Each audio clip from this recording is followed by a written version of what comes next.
군주론의 핵심 개념인 비르투에 대해서 알아보는 시간을 갖도록 하겠습니다. 군주론에서 비르투는 영어 버처, 선한 덕목, 미덕에 가까운 단어이지만 군주론에서 마키아벨리가 말하는 비르투는 그런 도덕적인 의미와 직접적인 관련이 없을 때가 대부분입니다. 물론 미덕이나 선한 덕목의 의미로 사용되는 경우가 드물기는 하지만 있기는 합니다. 예컨대 15장의 다음과 같은 표현이 대표적입니다. 모든 문제를 잘 고려해 볼 때 일견, 비르투로 보이는 것을 따르게 되면 파멸에 이르는 반면 악덕으로 보이는 것을 따를 때 자신의 안전과 안녕을 지킬 수 있는 경우가 있기 때문이다. 그러나 거의 대부분의 경우 마키아벨리가 사용하는 비르투란 특정 상황에서 통치자가 하지 않으면 안 되는 과업을 과감하고 적극적으로 해내는 주체적인 의지나 역량의 힘을 가리킵니다. 혹은 제 아무리 위험하고 운명을 거스리고 윤리적으로 정당화되기 어려운 일이라 할지라도 자신이 해야 할 일이라면 반드시 성취해내고자 하는 적극적인 자세를 말한다고 할 수 있습니다. 비르투는 남자 혹은 남자다움을 뜻하는 라틴어 비루를 어원으로 하는데 포르투나가 여신의 이미지로 상징되는 것과 대비되는 이미지를 갖고 있습니다. 오늘날 영어의 버추와 대개는 도덕적인 의미로 사용되지만 예컨대 by virtue of the medicine, 약의 힘을 빌려 혹은 약의 효능 덕분에서 볼 수 있듯이 옛 의미가 남아있는 경우도 있다.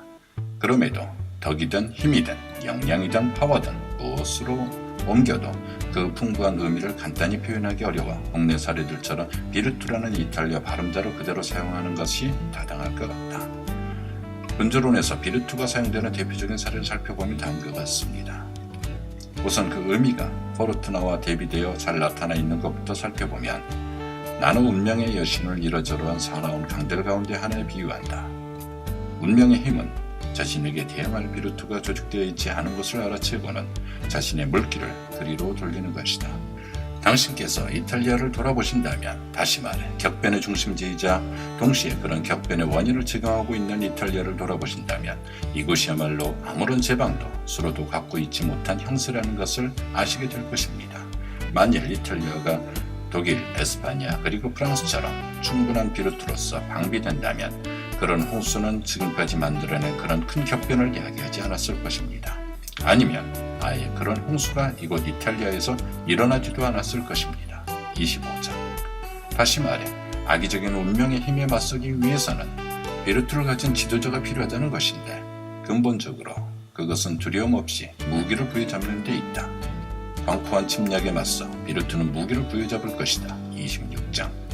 비록 그 무기가 악덕에 해당하는 것이라 하더라도 하지 않으면 안 된다고 할 때는 과감하게 그리해야 한다는 것이기도 하다. 그러나 공적에게는 대단히 맹렬한 기원, 페로시타와 비르투가 있다. 사람들은 어떻게 자기 편으로 끌어들이거나 파멸시켜야 하는지도 잘 이해하고 있다. 17장. 물론 모든 통치를 그런 식으로 하라는 것은 아니다. 군주론에서 마키아벨리가 다루고 있는 것은 기존 체제가 문제가 있어 바꿔야 할 때, 즉 이행기나 전환기의 개혁 정권을 위한 통치론이기 때문이다. 새로운 체제를 건설하는 사람들은 자신의 일을 추진하는 과정에서 큰 어려움을 겪게 된다. 위험은 늘 따라다니게 마련이고 최선의 해결책은 자기 자신의 비르투로 극복하는 것이다. 16장. 그리고 이때의 비르투란 다른 사람의 도움이나 운명의 힘에 수동적으로 의존하지 않는 스스로의 의지를 말하는 것이기도 하다. 당신은 다른 누군가가 손잡아 줄 것을 기대하고 넘어져서는 안 된다. 그런 일이 일어나지도 않겠지만 설령 넘어지는 당신을 누군가가 붙잡아 준다 해도 그것이 당신의 안전을 보장하지는 못한다. 이런 방어책은 당신 자신에 의존하는 것이 아니기에 비겁한 일이다. 바람직하고 확실하고 영구적일 수 있는 유일한 방어책은 당신 자신과 당신의 비르투에 의존하는 것이지 다른 것이 될 수는 없다. 24장. 비르투를 가진 사람이 성공할 수 있는 것은 그가 기회를 발견할 수 있기 때문이다. 그 기회를 놓치지 않고 능력을 발휘하리라는 것. 그렇게 하면 과정에서 힘들지 몰라도 결과적으로 공익을 증진하고 폭력의 가능성을 줄이며 자유와 평화, 번영에 기여하게 될 것이고 그 때문에 존경받는다는 것이다. 이 위대한 인물들을 기쁘게 만드는 것은 그런 기회들이었다. 그들이 가진 탁월한 비르투는 기회를 드러나게 했으며 그리하여 그들의 주국은 고귀하고 행복하게 되었다.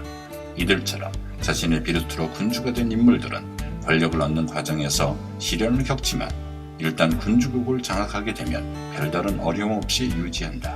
6장. 실천적 이성과 비루트를 갖춘 군주에게 기회를 가져다 줄 진료가 존재하는가? 그런 진료가 형성을 이룸으로써 군주에게 영광을 가져다 주고 모든 주민에게는 유익함을 가져다 주게 될 것인가? 26장. 이 정도면 비루트의 의미가 어느 정도 포착될 듯 싶은데 좀 더 풍부한 의미에 대해서는 군주론 책을 통해서 확인해 보시기 바랍니다.